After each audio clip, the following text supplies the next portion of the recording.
Hello, आज के video में हम बात करेंगे हेडेक के ऊपर कि हेडेक होता कैसे है और इसके रीज़न्स क्या हैं। तो बने रहिएगा इस वीडियो में। तो चलिए शुरू करते हैं। हेडेक, सबसे पहले हेडेक का डेफिनेशन क्या है? It is a pain in your head or face that's often described as a pressure that is throbbing, constant, sharp or dull. Headache का दर्द आपको तो पता ही होगा, कभी वो एक साइड में ही होता है, okay, like it's called migraine, और फ्रीक्वेंट होता है। ऐसा कभी लगता है कि कोई ऊपर चढ़ गया हो ना। बहुत अलग अलग तरह का हेडेक होता है एंड इंटेंसिटी भी वेरी करती है। इंटेंसिटी के हिसाब से सिवियरिटी भी वेरी करती है। तो सो जैसे कि मैंने कहा था, varies type, severity, location and the frequency. Now reason क्या है? इस चीज़ के कारण बहुत ज़्यादा ऑफिस छूटता है लोगों का या स्कूल छूटता है लोगों का। ओके, जैसे ये कभी कभी बहाना भी होता है, मानता हूँ। खासकर जो स्कूल में जा रहे होते हैं बच्चे, हम भी करते थे, मैंने भी किया है। ओके, कि बहाना मार के कि माथा दर्द हो रहा है, हम नहीं जाएंगे। ओके, सर में दर्द हो रहा है, हम नहीं जाएंगे। तो ये एक कॉमन रीज़न भी है पर हेडेक का लीव लेने को लेकर। ओके, सब जगह, not only in school but in office too. तो हेडेक को हम दो विभाग में बांटते हैं, दो कैटेगरीज में बांटते हैं। फर्स्ट है प्राइमरी हेडेक, दूसरा है सेकेंडरी हेडेक। प्राइमरी हेडेक क्या है? प्राइमरी हेडेक, पहले प्राइमरी हेडेक। ओके, तो हमें पता है ना प्राइमरी हेडेक क्या है? नहीं पता है तो आप सुन लीजिए। प्राइमरी हेडेक, जहाँ भी प्राइमरी आता है, मेनली हमें वो शुरुआती होता है, माफ़ करिएगा, वो शुरुआती होता है या उसका कारण पता होगा। तो प्राइमरी हेडेक का हमें कारण पता है, या कहूँ तो उसका ट्रिगरिंग फैक्टर हमें पता है वो क्या है। ओके, लाइक आपने देखा होगा ना, जो सुना भी होगा फिल्मों में कि रात को जब पी के आते हैं तो सुबह सुबह नींबू चाहिए होता है। क्यों? सर में दर्द हो रहा है, या कुछ किसी को कुछ खाने से भी एलर्जी या माथा दर्द होने लगता है, सर में दर्द होने लगता है। निकोटीन खाने से भी सर में दर्द होता है। और सबसे मेन काउज क्या है आजकल के ज़माने में? स्लीप साइकिल अगर चेंज हो गया, अच्छे से आप सोए नहीं, तो भी आपको हेडेक हो सकता है। और अगर आपका पोस्चर भी गलत है तो भी आपको हेडेक हो सकता है, बिकॉज आपको दिमाग को खून नहीं मिलेगा। ओके, तो it can trigger the headache. Okay, और अगर आपने कुछ फिज़िकल एक्टिविटी की है तो भी हेडेक हो सकता है। सर्दी जुकाम एक कॉमन सी चीज़ है। और किसी किसी को, जैसा कि आपने सुबह सुबह किसी को बोलते हुए सुना होगा ना, कि सुबह की चाय ना मिले तो मेरा सर घूमने लगता है या दर्द होने लगता है। Okay, so the skipped meals are also the main cause of the headache. Okay, और सेकेंडरी हेडेक मतलब वो headache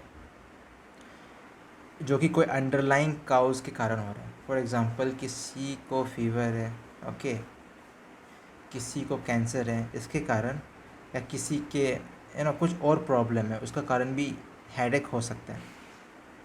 so secondary headache then aren't necessarily dangerous and resolve once the underlying condition is treated, include dehydration headache. Okay, अगर आप dehydrated हैं तो भी आपको headache हो सकता है, और ये इतना डेंजरस नहीं होता। अगर आप वो अंडरलाइंग कंडीशन को हटा देंगे then it can be treated easily. So it is called the secondary headache. Okay, so underlying medical condition causes the secondary headache. तो सबसे पहले मैं एक अमेजिंग फैक्ट बताऊं तो हमारे ब्रेन में कोई पेन रिसेप्टर नहीं होता। ओके, ये पता था आपको? हमारे ब्रेन में पेन रिसेप्टर नहीं होता। तो हमारे सर में दर्द कैसे होता है? तो ये दर्द जो होता है सर में नहीं होता, सिंस सर में सेंटर है पेन का, प्री फ्रंटल कॉर्टेक्स। ओके, शायद प्री फ्रंटल कॉर्टेक्स ही था जहाँ पेन का रिसेप्टर होता है। रिसेप्टर नहीं होता, सॉरी, पेन सेंटर होता है। जैसे कि हंगर सेंटर होता है, वैसे ही पेन का सेंटर होता है। तो अदर ऑर्गन से, ओके, अदर ऑर्गन से मान लो या स्किन है, ओके, इस जगह से पेन यहाँ ब्रेन के इस पेन सेंटर में जाएगा और जाके पेन कॉज करेगा। तो हमें लगता है कि हमारे सर में दर्द हो रहा है, पर वो कुछ अलग कॉजिंग फैक्टर के कारण हो सकता है। Okay, like interaction between the blood vessels and the surrounding nerves during headache, multiple mechanisms can activate specific nerves that affects the muscles and blood vessels, and it can lead to the condition called headache. Okay, so now triggered factors क्या हो सकते हैं? जैसे कि मैंने कहा था, खाना हो सकता है, कुछ अगर आपने खाना खाया हो वो हो सकता है, स्मोकिंग हो सकता है, और अगर कुछ बदबू आ रही हो सूंघ सूंघ के आपका माथा ऐसे ही दर्द हो जाएगा, सर ऐसे ही दर्द होने लगेगा। और इन्वायरमेंटल फैक्टर्स, अगर आप धूप में निकलोगे, ओके, या अगर बारिश हो रही है, या किसी किसी को हाँ, बारिश होने से भी माथा में हेडेक होने लगता है। Okay, so this are some of the environmental factors और causing factors which can trigger the headache. Headache कब इमरजेंसी सिचुएशन है? हेडेक इमरजेंसी सिचुएशन तब है जब ये सडन हो, ओके, न्यू हो, अचानक से शुरू हुआ हो और बहुत सीवियर हो, बर्दाश्त ना हो रहा हो, तब ये इमरजेंसी कंडीशन है। ये कभी कभी हाइपर टेंशन के कारण भी होता है। ओके, या कहूँ तो it can lead to brain haemorrhage. इसलिए अगर बहुत सीवियर है तो please go to the medical as soon as possible. Okay, और अगर हेडेक फीवर के साथ है, शॉर्टनेस ऑफ ब्रेथ है, अगर आपका बदन अकड़ रहा है, then you should rush to the hospital. And other is head injury. Okay, head injury के कारण अगर आपके ब्रेन में हैमरेज हो गया, then it can also lead to headache. So it's very important to go to the hospital. और age 55 के बाद, 50, 55, 60 के बाद हेडेक होना आम सी बात है। पर अगर ये हमेशा हो रहा है, बहुत फ्रीक्वेंट हो रहा है, और कुछ नया नया हेडेक है, मीन्स नया तरीका ऐसा पहले कभी नहीं हुआ है, then you should definitely rush to the hospital. Okay, और अगर ये सब भी कॉज हो सकता है, वीकनेस, डिजीनेस, ये सब ओके, आप देख लेना।